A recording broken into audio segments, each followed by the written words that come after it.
জাতীয় সংসদ নির্বাচনকে সামনে রেখে নেতাকর্মীদের বিভেদ ভুলে কাজ করতে ঐক্যবদ্ধ থাকার আহ্বান জানিয়েছেন বিএনপির কেন্দ্রীয় নেতা অ্যাডভোকেট রুহুল কুদ্দুস তালুকদার দুলু। শনিবার বিকেলে নাটোরের নির্বাচন উপলক্ষে বিএনপির মতবিনিময় সভায় তিনি একথা বলেন। বিএনপি নেতারা আরও বলেন, নেতাকর্মীরা ঐক্যবদ্ধ থাকলে কোনো ষড়যন্ত্রই বিজয় ঠেকাতে পারবে না। পরে দলের চেয়ারপারসন বেগম খালেদা জিয়ার নেতৃত্বে আগামীতে বিএনপি এককভাবে ক্ষমতায় যাবে বলেও জানান রুহুল কুদ্দুস তালুকদার দুলু।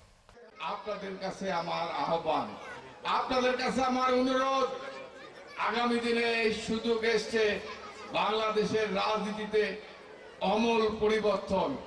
আমরা 2001 সালে যা করেছি, 2025 সাল তারেক রহমান 31 দফা দিয়েছে।